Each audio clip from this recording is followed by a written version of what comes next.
క్రీస్తునందు ప్రియులకు Enoch మెరిసివల్ల plus ministries శుభం. రెండవ పాఠము జకర్యా గ్రంథంలో. ఈ తెలంగాణ మీట్ క్రిస్టియన్ మీట్ 2026లో భాగంగా జకర్యా గ్రంథం క్విజ్ నడుస్తుంది కాబట్టి దానికి సంబంధించిన రెండవ పాఠం. ఈ రెండవ పాఠంలో ఈ యొక్క యెరూషలేం దేవాలయాన్ని కట్టడం గురించి మాత్రమే ప్రస్తావించారు. కాబట్టి దీంట్లో కూడా ఇక్కడ కూడా దర్శనమే.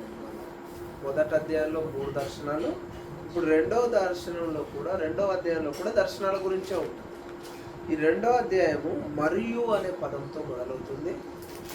తర్వాత వచ్చేసి యుండ్రుడి అనే పదంతో ముగుస్తుంది. ఇది చాలా ఇంపార్టెంట్ అండి. క్వశ్చన్స్ అడుగుతారు. రెండవ అధ్యాయము ఏ పదముతో మొదలవుతుంది, రెండవ అధ్యాయము ఏ పదముతో ముగుస్తుంది, రెండవ అధ్యాయంలో ఉన్న వచనాలు ఏంటి? 13 వచనాలు ఉంటాయి రెండో అధ్యాయంలో. రెండో అధ్యాయం యుండ్రుడి అనే పదముతో ముగించబడుతుంది, మరియు అనే పదంతో ప్రారంభించబడుతుంది. తర్వాత ఇంకో క్వశ్చన్ కూడా వస్తుంది. 2 అధ్యాయాల వరకు ఉన్న వచనాలు ఎన్ని?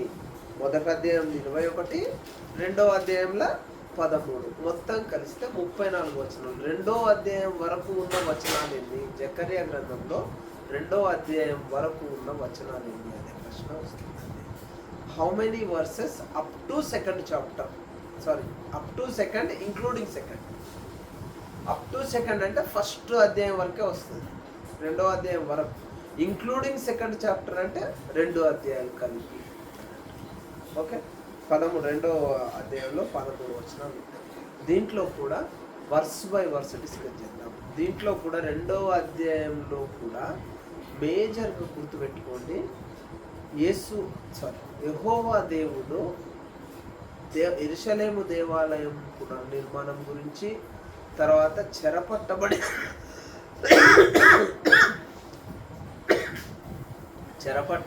ఇశ్రాయేలీయుల జనాల విడుదల గురించి డిస్కషన్ చేయడం జరుగుతుంది.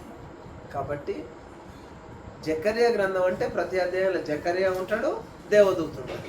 దాంతోపాటు అదనంగా సైన్యములకు అధిపతి యెహోవా వస్తాడు.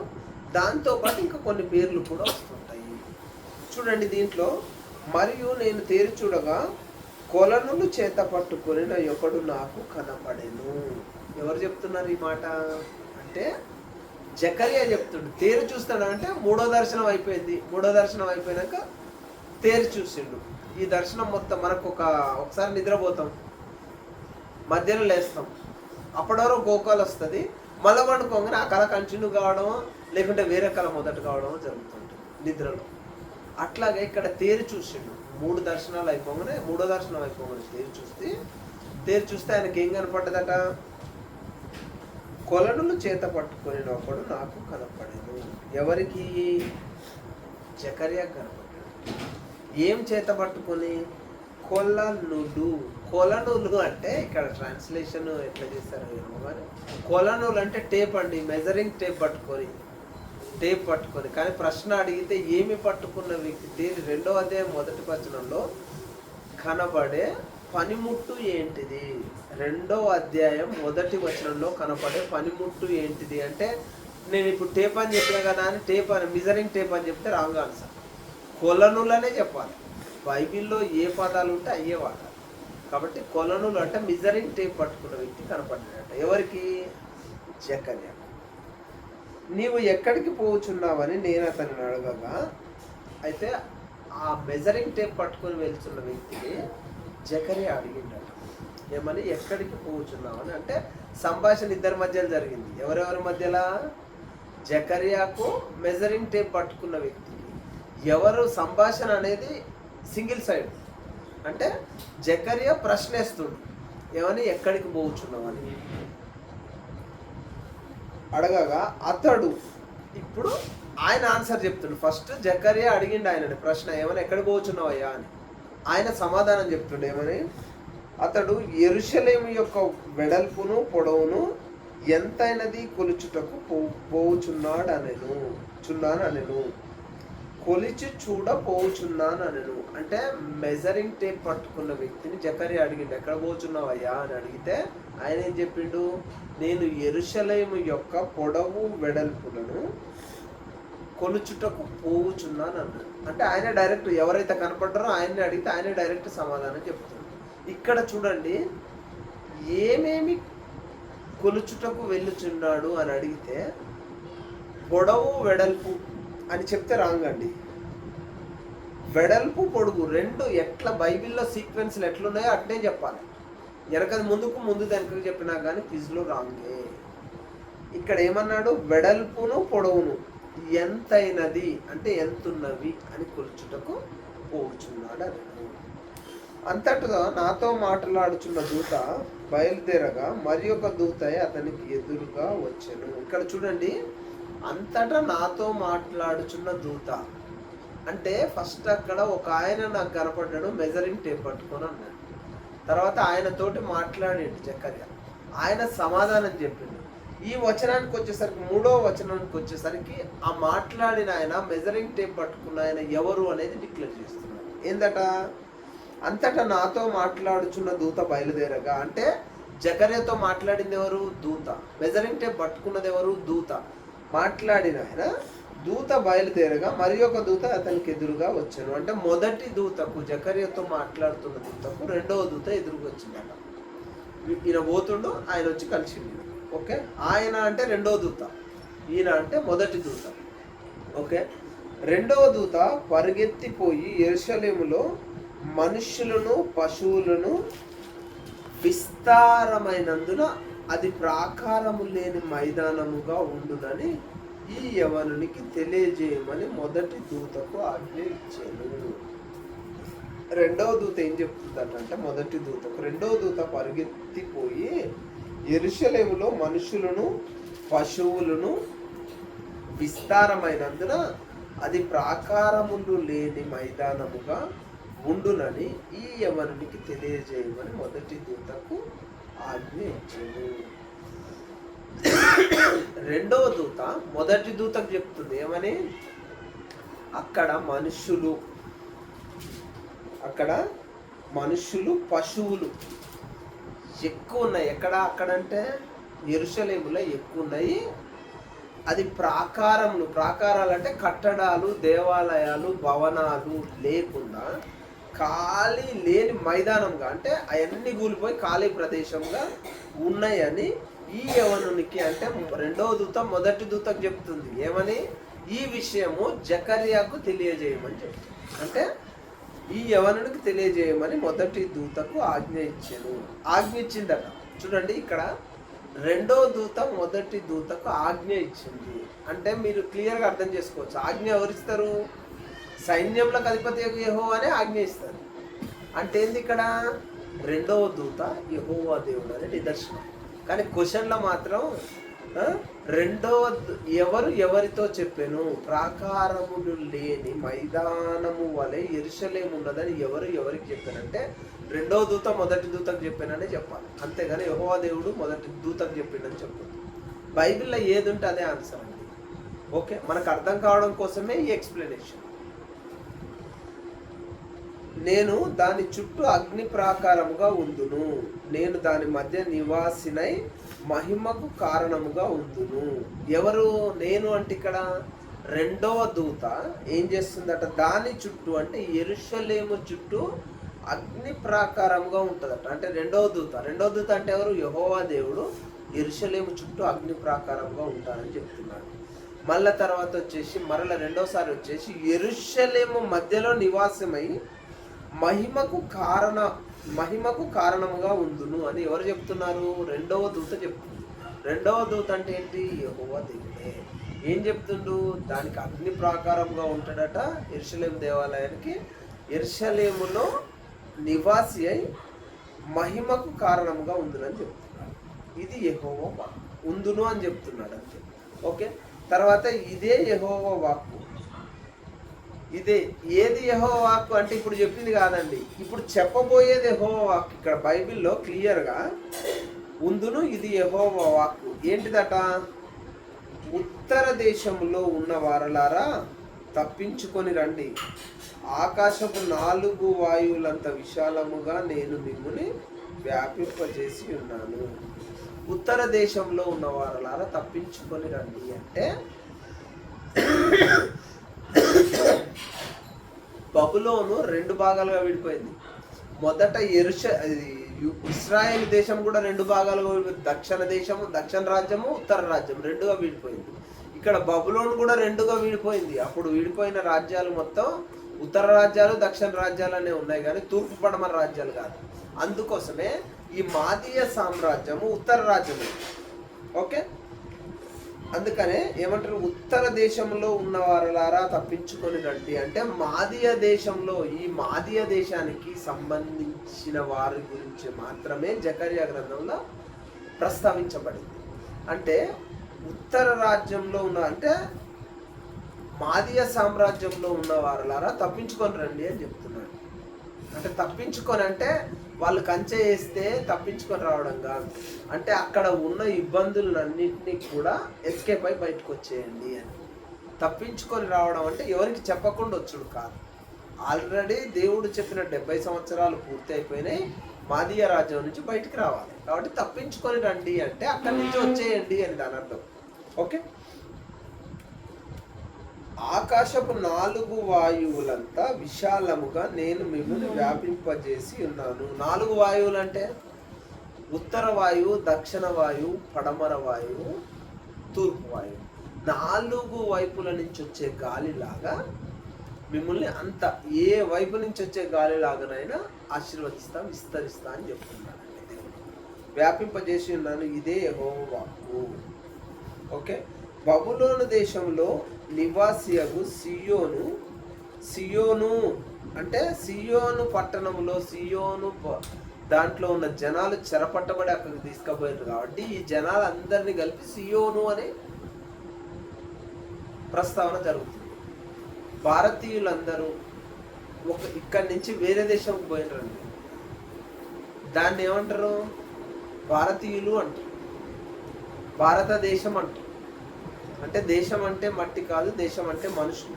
అట్లాగే సియోను అచ్చటి నుండి తప్పించుకొని పొమ్ము. ఎక్కడి నుంచి?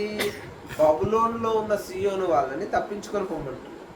ఎక్కడికి తప్పించుకొని పొమ్ము? ఎక్కడికి? ఇశ్రాయేలీలకు బబులోనులో ఉన్న వాళ్ళందరినీ రమ్మంటున్నారు. ఎవరు చెప్తున్నారు? రెండవ దూత. రెండవ దూత అంటే ఎవరు? యెహోవా దేవుడు. ఇదే యెహోవా వాక్కు. సైన్యములకు అధిపతియగు యెహోవా సెలవిచ్చున్నదేమనగా, చూడండి 2వ అధ్యాయం 8వ వచనంలో యెహోవా దేవుణ్ణి ఏమని ప్రస్తావించారు అని అంటే సైన్యములకు అధిపతియగు యెహోవా అని ప్రస్తావించారు. ఓకే, సెలవిచ్చినదేమనగా, సైన్యములకు అధిపతియగు యెహోవా సెలవిచ్చినదేమనగా, మిమ్మును ముట్టినవాడు తన కనుగుడ్డిని ముట్టినవాడని ఎంచి, చూడండి ఇంతవరకు ఆపుతాం. మిమ్ముని ముట్టినవాడు అంటే ఇశ్రాయేలీయులను ముట్టినవాడు అంటే మళ్ళీ యూదా వాళ్ళు కాదనుకోవద్దు. ఇశ్రాయేలీయులలో యూదులు ఉంటారు. ఇశ్రాయేలీయులు అందరూ యూదులు, అందరు యూదులు ఇశ్రాయేలీలే. యూదులు అందరూ కూడా ఇశ్రాయేలీలే, కానీ ఇశ్రాయేలీలు అందరూ యూదులు కాదండి. బాగా క్లీన్గా అబ్జర్వ్ చేయాలి. ఇశ్రాయేలీయులు అందరూ యూదులు కాదు, కానీ యూదులు అందరూ ఇశ్రాయేలీలే.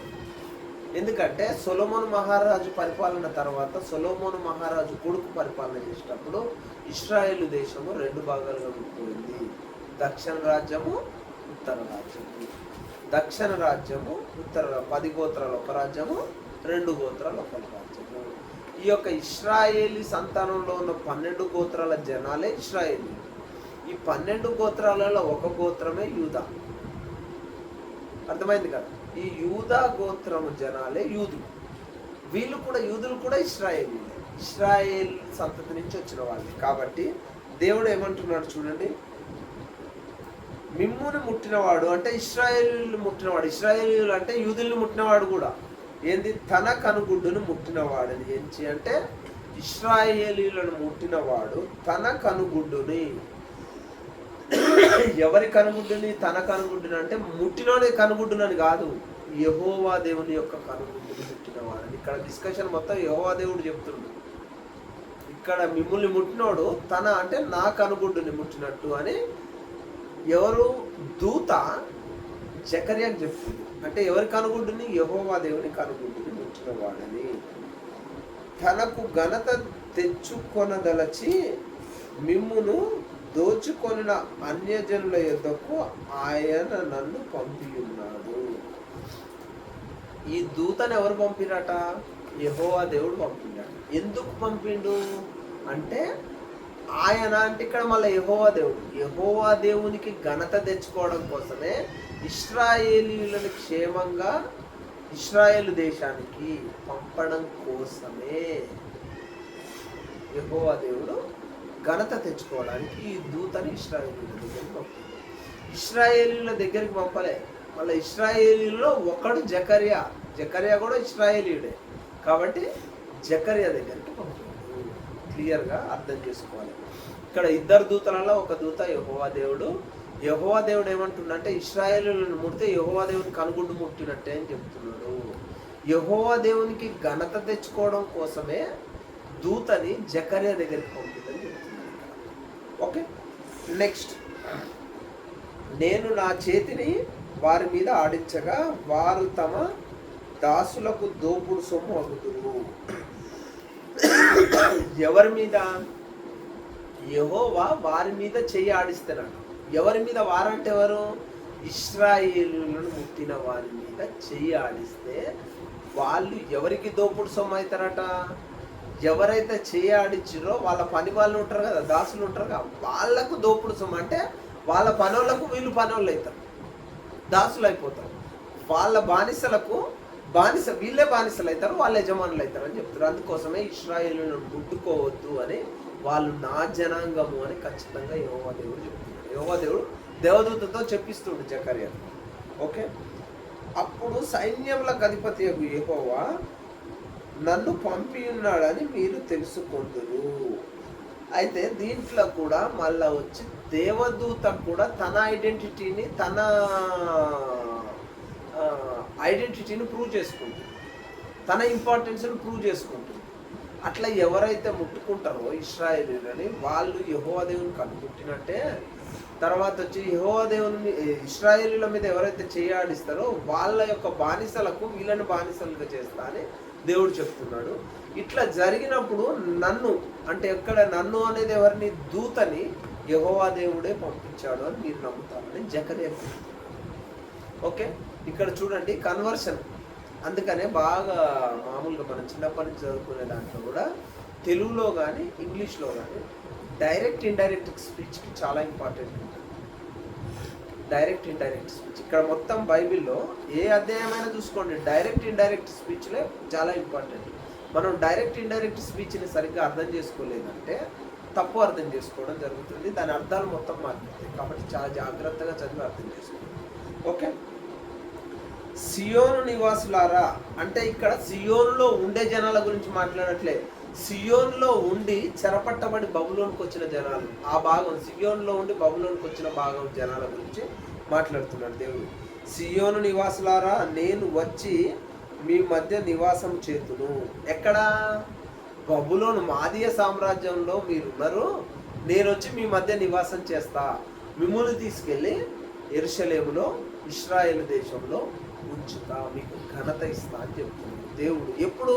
మొదటి అధ్యాయం మొదటి దర్శనంలో మీరు నా వైపు తిరిగితే నేను మీ వైపు తిరుగుతా అని దేవుడు ఏదైతే చెప్తున్నాడో అదే విషయాన్ని ఇక్కడ ప్రస్తావన చేస్తున్నాడు. సియోను నివాసులారా నేను వచ్చి మీ మధ్య నివాసం చేతును, సంతోషముగా నుండి పాటలు పాడుడి. సంతోషంగా ఉండి పాటలు పాడి ఎవరికి చెప్తున్నాడు? సియోను నివాసులని చెప్తున్నాడు. సియోను వారసులు, సియోను నివాసులారా మీరు ఇప్పుడు బబులోన్లో ఉన్నారు, కానీ సియోన్లో నుంచి చెరపట్టబడి తీసుకొచ్చిన బబులోన్ జనాల గురించి దేవుడు ప్రస్తావన చేస్తున్నాడు. సంతోషంగా ఉండి పాటలు పాడండి. ప్రశ్న ఎట్లా వస్తుంది అంటే దేవుడు సియోను జనాలకు ఏమి చేయమని 2వ అధ్యాయంలో చెప్పాడు. సంతోషంగా ఉండి పాటలు పాడమని చెప్తాడు సమాధానం. ఓకే ఓకే, ఇదే యెహోవా వాక్కు. ఆ దినమున అన్యజనులు అనేకులు యెహోవాను హత్తుకొని నాకు జనులగుదురు. ఇక్కడ చూడండి, అన్యజనులందరూ ఏ దినమున? సియోను జనాలు సంతోషంతో పాటలు పాడే దినమున. ఎప్పుడు పాడతారు వీళ్ళు? యెరూషలేము దేవాలయం కట్టడానికి మళ్ళీ ఇశ్రాయేలు దేశంలోనికి సియోనులోకి వెళ్ళినప్పుడు వీళ్ళు సంతోషంగా, ఎవరైనా సరే మనం కూడా ఎక్కడి నుంచో తిరిగి మన సొంత ఇంటికి వచ్చినాం అనుకోండి, రిలాక్స్గా నిద్రపోతాం కదా. అట్లాగే చెరలో ఉన్న ఇశ్రాయేలు జనాభా అంతా ఇశ్రాయేల్ దేశానికి వెళ్ళి దేవుని మందిరాన్ని పునర్నిర్మించినాక అక్కడ సొంత దేశంలో సంతోషంగా పాటలు పాడుచున్నప్పుడు అనేక అన్యజనులు దేవుని కార్యాలను చూసి వాళ్ళు దేవాలయం పునర్నిర్మాణం చేసి వాళ్ళ రాజ్యానికి వాళ్ళు వచ్చిన సంతోషం చూసి దేవుడు ఇంత గొప్ప కార్యాలు వీళ్ళకి చేశాడు. కాబట్టి అన్యజనులు చాలామంది, అనేకులు, ఆ దినమున అన్యజనులు అనేకులు యెహోవాను హత్తుకొని నాకు జనులు అగుదురు. యెహోవాను హత్తుకొని నాకు జనుల, ఇక్కడ డైరెక్ట్ ఇండైరెక్ట్ స్పీచ్ అని డిస్కస్ చేసింది అనుకో. యెహోవాను హత్తుకొని యెహోవాకు జనులు అవుతారు అన్నట్టు. నాకు అంటే యెహోవా జనులు అవుతారు అని చెప్తున్నారు. ఓకే, ఏ దినమున? చెర నుంచి బయటికి తీసుకొచ్చి వాళ్ళు సంతోషంగా ఉన్న దినమున. ఓకే, నేను మీ మధ్య నివాసం చేతును. ఎవరి మధ్య? ఇశ్రాయేలుల మధ్య. సైన్యములకు అధిపతి ఇశ్రాయేలు దేవుడు నివాసం చేస్తుంది చెప్తున్నాడు. ఎవరికి చెప్తారు ఈ మాట? యెహోవా దేవుడు దేవదూతకు చెప్తే దేవదూత జకర్యాకు చెప్తుంది. ఓకే, అప్పుడు యెహోవా నన్ను మీ యొద్దకు పంపి ఉన్నాడని మీరు తెలుసుకుందురు. అప్పుడు యెహోవా నన్ను మీ యొద్దకు పంపి ఉన్నాడని మీరు తెలుసుకుందురు. ఒకసారి ఇదే దాన్ని 8వ వచనంకి వెళ్దాం. ఒకసారి చూడండి. సైన్యములకు అధిపతి యెహోవా సెలవిచ్చినదేమనగా, మిమ్మును ముట్టినవాడు తన కనుగుడ్డు ముట్టినవాడు ఎంచి తనకు ఘనత తెచ్చుకొనదలిచి మిమ్మును దోచుకొను అన్యజనుల యుద్ధకు ఆయన నన్ను పంపి ఉన్నాడు. చూడండి, అక్కడ ఆయన పంపి ఉన్నాడు, ఇక్కడ కూడా అప్పుడు యెహోవా నన్ను మీ యొద్దకు పంపి ఉన్నాడని మీరు తెలుసుకున్నారు. 8వ వచనంలో ఉన్నదే మళ్ళీ 11వ వచనంలో కూడా డిస్కషన్ వచ్చింది. ఓకే, తర్వాత వచ్చేసి 9వ వచనం. సైన్యములకు అధిపతి యెహోవా నన్ను పంపి ఉన్నాడని మీరు తెలుసుకుందరు. 8వ వచనంలో మిమ్మును దోచుకొని అన్యజనుల యుద్ధకు ఆయన నన్ను పంపి ఉన్నాడు. 9వ వచనంలో యెహోవా నన్ను పంపి ఉన్నాడని మీరు తెలుసుకుందరు. 11వ వచనంలో అప్పుడు యెహోవా నన్ను మీ యుద్ధకు పంపి ఉన్నాడని మీరు తెలుసుకుందరు. చూడండి, యెహోవా దేవుడు దేవదూతని జకర్యాకు పంపినని తెలుసుకుంటారు అని ఇక్కడ 3 సార్లు డిస్కషన్ వచ్చింది అంట. అది ఇంపార్టెంట్, ఒకసారి గుర్తుపెట్టుకోండి. మరియు తనకు స్వాస్థ్యమని యెహోవా ప్రతిష్ఠితమైన దేశంలో యూదాను స్వతంత్రించుకొనును. చూడండి, మరియు తనకు స్వాస్థ్యమని యెహోవా ప్రతిష్ఠితమైన దేశంలో. యెహోవా ప్రతిష్ఠితమైన దేశం అంటే ఇజ్రాయేల్ దేశమే అండి, కానాను దేశం. అసలు యాక్చువల్గా ఆ దేశము పేరు కానాను కాదు, కానానీయులు ఉన్న ప్రదేశం కాబట్టి కానాను దేశం అంటారు. తర్వాత అదే ప్రదేశాన్ని దేవుడు అబ్రహాముకు వాగ్దానం చేసిండు కాబట్టి తర్వాత అబ్రహాము కొడుకు యాకోబు సంతానం మొత్తం అదే దేశంలో ఉన్నారు కాబట్టి ఇశ్రాయేల్ సంతానం కాబట్టి ఇశ్రాయేల్ దేశం అన్నారు. ఇక్కడ దేశాల పేర్లు జాతుల్ని బట్టి ఏర్పడ్డాయి కాబట్టి అందుకోసమే దేవుడు ఏమంటున్నాడు, తనకు స్వాస్థ్యమని యెహోవా ప్రతిష్ఠితమైన దేశంలో, అంటే ఏ దేశంలో? ఇశ్రాయేలీయుల నివాసం ఉన్న దేశంలో యూదాను స్వతంత్రించుకొనును. ఇశ్రాయేలీయులలోనే యూదా కూడా భాగమే. యూదా జనాంగం అంతా ఇశ్రాయేల్ జనాంగమే, కానీ ఇశ్రాయేల్ జనాంగం అంతా యూదా జనాంగం కాదు. యెరూషలేమును ఆయన ఇకను కోరుకొను. యెరూషలేము దేవాలయాన్ని, యెరూషలేము పట్టణాన్ని యెహోవా దేవుడు కోరుకుంటున్నాడు, ఇంకా కోరుకుంటున్నాడు. ఇప్పటివరకు కోరుకున్నదే కాకుండా ఇంకా కోరుకున్నాడు. మొదట్లో కోరుకున్నాడు కాబట్టే దావీదు పరిపాలన చేస్తున్నప్పటి నుంచి దావీదు యెరూషలేము దేవాలయాన్ని కడతా అంటే దేవుడు వద్దన్నాడు, ఆయన కుమారునితో కట్టించుకుంటా అన్నాడు. యెరూషలేము ఇష్టం కాబట్టే కట్టించుకున్నాడు దావీదు కుమారునితో. మళ్ళీ ఇంకాను ఇష్టపడుతున్నాడు యెరూషలేమును. అదే విషయం డిస్కస్ చేసి ఎవరికి చెప్తుండ్రు? దేవదూత జకర్యాకు చెప్తుంది ఇది మొత్తం. ఓకే, సకల జనులారా, యెహోవా తన పరిశుద్ధమైన నివాసము విడచి వచ్చుచున్నాడు, ఆయన సన్నిధిన మౌనులై ఉండిరి. ఇక్కడ చూడండి, తనకు స్వాస్థ్యమని యెహోవా ప్రతిష్ఠితమైన దేశంలో యూదాను స్వతంత్రించుకొనును. అంటే ఇశ్రాయేలు దేశము యెహోవా దేవుని స్వాస్థ్యం అంటే ఆస్తి. తర్వాత ఇక్కడ 13వ వచనానికి వచ్చేసరికి సకల జనులారా యెహోవా తన పరిశుద్ధమైన నివాసము విడిచి వచ్చుచున్నాడు. ఇక్కడ పరిశుద్ధ నివాసం అంటే పరలోక రాజ్యం అండి. యెహోవా దేవుడు ఎక్కడ ఉంటాడు? పరలోక రాజ్యంలో ఉంటాడు. పరలోక రాజ్యాన్ని కూడా విడిచి ఇశ్రాయేల్ దేశానికి వస్తున్నాడు, ఇశ్రాయేల్ జనాంగానికి మధ్య వస్తున్నాడు అని లాస్ట్ వచ్చిన ఎవరెవరితో చెప్తున్నారు? దేవదూత జకర్యాతో చెప్తున్నారు. ఆయన సన్నిధిని మౌనులై ఉంటుంది. ఆయన వస్తున్నాడు, అందరూ మౌనులై విధేయులై ఉండమని చెప్తున్నారు. ఇది రెండవ పాఠం కాబట్టి రెండవ పాఠం అయిపోయింది.